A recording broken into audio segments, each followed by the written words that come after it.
안녕하세요. 정현의 가업승계 정선입니다. 가업승계 제도에 속지 마세요. 함정을 파헤치다. 자, 지난 영상에서 가업승계 공제 제도가 확대됐고 세금 절감에 많은 효과가 있다고 말씀을 드렸는데요. 여기에도 함정이 있습니다. 오늘은 그 이야기를 하도록 하겠습니다. 자, 이제는 가업승계만 하면 최고 600억까지는 세금이 없다는 거 아니냐. 네, 일부는 맞고 일부는 틀립니다. 30년 이상 근속하셨을 경우에 피상속인과 상속인이 공제 요건을 갖췄다면은 최고 600억까지 공제가 됩니다. 하지만 이 600억이라는 것은 가업 상속 자산에 대해서 공제가 되는 거고요. 다시 말하면 가업 상속 자산이 아니면 공제에서 제외가 됩니다. 아니 이게 또 무슨 말이지? 당연히 가업승계면 다 가업상속 자산 아니야? 이렇게 생각하실 수 있는데요. 실상은 그렇지 않습니다. 사업 무관 자산인 경우에는 가업상속 공제를 해주지 않습니다. 자, 그러면 왜 사업 무관 자산은 가업상속 공제를 해주지 않을까요? 당연히 가업과 관련된 것에 대해서 공제를 해준다는 거지 사업과 무관한 자산을 공제해 줄 필요는 없겠죠. 이게 만약에 된다고 하면은 실제 가업이 조금만 있고 가업과 관련 없는 게 훨씬 많은 회사들도 상속 공제를 받을 수 있기 때문에 이 부분은 형평성에 맞지 않겠죠. 가업 기간별 상속세 납부 세액을 한번 보도록 하겠습니다. 600억이라는 상속 자산이 있습니다. 그런데 이 상속 자산이 일반 상속이 된다면 일괄공제 5억이라고 가정을 했을 때 세율은 50%가 되죠. 30억 이상이면은 50%니까요. 여기서 누진공제 4억 6천을 뺀다면 284억이라는 상속세가 나옵니다. 물론 600억이 큰 자산이죠. 하지만 이 자산을 받을 때 284억이라는 상속세를 납부할 만큼 여력이 있는 상속인은 드물죠. 자, 그러면 지금 23년도에 변경된 가업상속 공제 혜택을 받는다면 어떤 차이가 있느냐?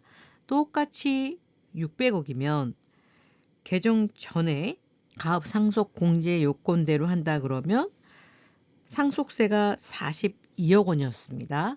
그런데 2023년 세법 개정 이후에는 600억이나 하더라도 상속세는 0원인 거죠. 자, 그런데 여기에는 여러 가지 함정이 있습니다. 일단 상속이 발생하면 상속세 세무조사를 하게 됩니다. 여기에서 이제 기업이 있다면 비상장 주식에 대해서 평가를 할 거고요. 평가 금액이 맞는지 봐야 되니까요. 기업의 자산 및 부채의 적정성에 대해서 체크를 하고요. 가업상속 공제를 받은 회사인 경우, 또 상속 자산에 기업이 포함된 경우에 반드시 요구하는 게 바로 기업의 재무제표와 부속명세서, 개별 원장 등을 요구를 합니다. 상속세 세무조사인데 왜 법인의 재무제표가 필요할까요? 바로 사업 무관 자산 때문입니다. 가업상속 공제를 해주는 이유는 이 자산이 대대로 이어가는 사업일 경우에 고용 창출이라든지 국가 경제에 이바지하는 기여도가 상당하겠죠. 그것 때문에 공제를 해줬는데 인력 창출이라든지 이런 경제적인 일이 아니라 뭐 부동산 임대를 한다든지 이런 경우는 당연히 가업 상속 공제에 혜택을 주면 안 되겠죠. 그래서 가업 상속 공제를 받았을 경우에 반드시 체크하는 게 바로 사업 무관 자산입니다. 자, 그러면 사업 무관 자산이 뭘까 한번 체크를 해본다면 법인세법에 나온 내용을 찾아보자면 비사업용 토지, 건물 다 사업무관이고요. 업무무관 자산, 나대지 등 법인의 업무에 직접적으로 사용하지 않는 자산. 자, 여기서 직접적으로 사용하지 않는 자산이라는 문구를 좀 주의하셔야 되는데 우리 회사 사업 목적에 나와 있는 그 목적과 직접 관련이 없는 거는 다 사업 무관 자산입니다. 임대하고 있는 부동산, 지상권 및 부동산 임차권 등 모두 다 사업 무관 자산이고요. 금전 소비 대차 계약 등에 의하여 타인에게 대여한 대여금 역시 사업 무관 자산입니다. 또 대표님들이 간과하기 쉬운 게 과다 보유 현금. 자, 이게 왜 생기냐면 이제 피상속인 회사를 물려줄 분이 뭐 편찮으시다 이러면 많이들 하는 게 뭐냐면요. 이런 사업무관 자산들을 매각을 합니다. 그렇게 되면 현금으로 들어오죠.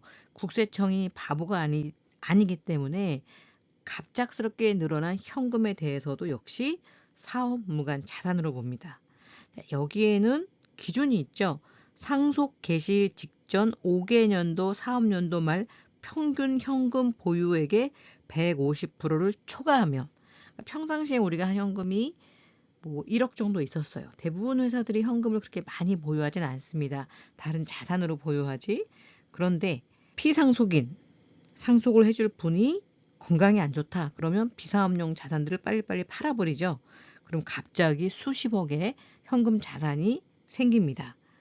자, 이런 경우 국세청에서는 5개년도 사업연도 말 평균 현금 보유액의 150%를 초과한 금액에 대해서는 사업 무관으로 본다는 거죠. 자, 그리고 가장 좀 헷갈리는 게 있어요. 법인의 영업활동과 직접 관련이 없이 보유하고 있는 주식. 무슨 소리냐?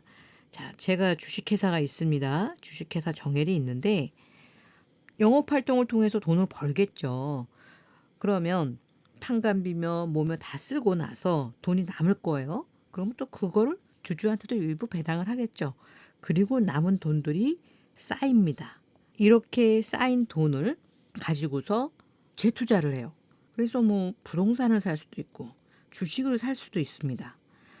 자, 이런 거 다 사업 무관 자산이란 거예요. 그런데 부동산이나 주식을 산 게 아니라 자, 제가 회사를 경영하다 보니까 국내 인건비가 너무 비싸요. 그래서 인건비가 저렴한 해외에다가 법인을 설립해서 그쪽에서 좀 인력을 충원하려고 합니다. 자, 이건 제가 만난 많은 기업에서 발생을 한 건데 특히 제조, 예전엔 중국, 지금은 베트남 이런 곳에다가 현지 법인을 많이 설립을 합니다. 이랬을 때 현지 법인을 설립을 하려면 누군가 투자를 해야 되는데 누가 투자를 하겠습니까? 당연히 우리 회사에서 투자를 하죠. 그렇다면 자, 제가 베트남 현지 법인이라고 가정을 할게요. 여기가 법인 설립을 할 때 여기서 자본금 출자를 할 것은 바로 저희 회사밖에 없죠. 자, 이렇게 해서 베트남 현지 법인, 뭐 베트남 정엘 이렇게 해서 법인 설립하고 여기에서 현지인들을 모아서 거기에서 이제 저렴한 인건비로 할 수 있는 일들을 하게 되겠죠. 자, 이렇게 됐을 때 상속이 발생을 해서 가업상속 공제를 받으려고 한다면 과연 베트남 현지에 출자한 주식, 자, 법인을 설립하면 여기서 이제 주권 발행을 할 거고 본 회사에서 모회사에서 여기다가 투자를 하겠죠. 주식을 보유하겠죠. 자, 이런 경우에 대부분 100% 보유를 합니다. 뭐 반반씩 현지인이 꼭 들어가야 되면은 어떤 지역에 따라서는 반반씩 하겠죠. 이렇게 됐을 때 저희 정엘 주식회사가 보유하고 있는 우리 현지 법인의 주식은 사업용 자산이냐, 사업 무관 자산이냐, 이게 바로 이슈가 되는 겁니다. 국세청에 질의한 내용인데요. 모회사가 보유하고 있는 자회사 주식에 사업 무관 자산 해당 여부를 질의를 했습니다. 가업에 해당하는 법인이 같은 업종을 영유하는 다른 법인이 발행한 주식, 즉 외부에 투자한 거겠죠. 자, 그 주식을 같은 조 제5항 제2호 마목에 따른 사업 무관 자산에 해당하는지 질문을 했더니 사업 무관 자산이다. 이렇게 답변이 왔다는 거고요. 법률상에서도 이런 주식들은 사업무관 주식으로 보고 있습니다. 그런데 대법원에서는 조금 다른 의견을 냈습니다. 대법원에서는 가업 상속공제 적용 대상 주식은 영업활동과 직접 관련이 있는지 여부만 판단해야 된다. 그래서 영업활동과 관련이 있다면 이 쟁점 주식은 가업 상속공제 적용 대상이 되어야 된다는 것이 타당하다는 거예요.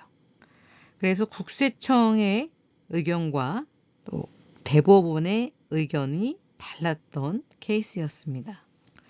자, 이처럼 대표님들이 특히 제조인 경우에는 해외에 지사를 많이, 현지 법인을 많이 둡니다.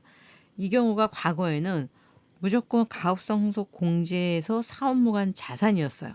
그런데 최근에서는 그렇지 않다는 판례가 나오고 있는데요. 여기에서 중요한 거는 우리가 소유하고 있는 주식이 영업활동과 직접적인 관련이 있는지 여부를 따진다는 겁니다. 자, 이게 증명이 안 되면 법인인 경우에 꽤 많은 투자를 하게 되고 그런 경우에 자산 가치가 꽤 큰데 이것을 공제를 못 받는다면 일반 증여 세금을 상속 세금을 내야 되니까 상당히 부담스럽죠. 제가 5, 6년 전에 이런 케이스가 있었는데 그때는 사실 이런 판례가 없었습니다. 그래서 당연히 사업무관 자산일 거다라고 생각을 했었고 참 이상하다고 생각을 했어요. 그 양말 회사였는데 여기 인건비가 비싸서 베트남 현지 법인을 두고 거기서 이제 크게 공장을 하고 있는데 그 규모가 굉장히 컸습니다. 그런데 그것을 사업무관으로 본다면 이것은 가업승계를 할 수 없는 상황이 되는 거예요. 그래서 그 후에 이런 판례들이 나왔는데 가업승계를 준비하신다고 하면 바로 이 사업무관에 대해서 미리 대비하지 않으시면 상속이 갑자기 발생을 한다면 상상했던 것과는 달리 많은 부분이 사업무관 자산일 수 있다는 거죠. 이렇게 국세청에서 보는 시각과 또 대법원에서 보는 시각이 좀 다를 수 있습니다.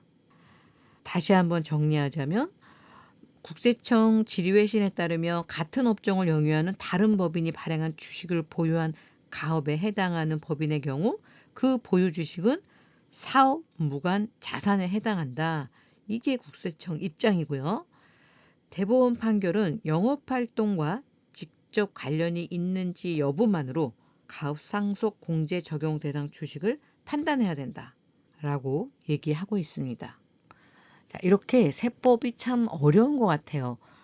그러나 어쨌든 세법에서 정한 기준은 부당하게 세금을 줄이는 행위를 막기 위해서 조건을 하는 거고 실질 이런 행위들이 정당하다고 하는 것은 국세청 입장과 납세자 입장이 좀 다르다 보니까 결국은 이것을 객관적으로 판단해주는 대법원까지 가서 결국 공정한 판결을 받을 수 있는 것 같아요. 그런데 저는 여기에서 우리가 중요하게 생각할 것이 언젠가는 상속은 반드시 한 번은 발생을 하게 되겠죠. 그렇다면 상속이 발생하게 되면 남은 사람들, 남은 가족들, 이 상속인들이 상속세에 대한 부담을 최소화할 수 있게 해줘야 되는데 그러려면 물론 국가에서 지원하는 제도를 최대한 활용을 해야 될 거예요. 그런데 이 제도라는 게 무작정 해주는 게 아니기 때문에 그 요건을 명확히 알고 대비하는 게 평생 일궈놓은 가업이 다음 세대에 이전이 될 때 우리 대표님이나 회장님이 원하는 방향대로 이전이 될 것이고 받는 분들이 세금에 대한 부담이 없어야 다 사업을 영유하는데 어려움을 겪지 않겠죠. 거기까지 준비를 해주시는 게 존경받는 기업인으로서 마지막 유종의 미를 거두는 게 아닌가 싶고요. 자, 오늘은 가업상속 공제가 그냥 한도가 늘어났다고 안심하고 있을 부분은 아닌 내용에 대해서 점검을 해드렸고요. 또 하나, 가업상속 공제라는 게 공제라는 말이 조금은 안 맞을 수 있는 내용에 대해서 한번 다룰 건데요. 자, 이게 왜 문제가 되냐면 가업 상속 공제를 요건을 다 사업무관 자산 이런 것까지 다 해서 잘 잘 승계를 받았습니다. 그러면 또 모든 게 끝나냐?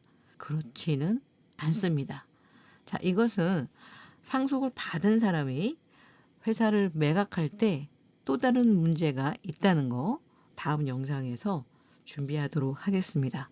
자, 오늘 영상 도움이 되셨다면 구독과 좋아요, 알림 설정 해주시면 다음 영상 또 빨리 보실 수 있고요. 대표님들이 또 눌러주시는 구독과 좋아요는 영상을 준비하는 저에게 늘 큰 힘이 됩니다. 감사합니다.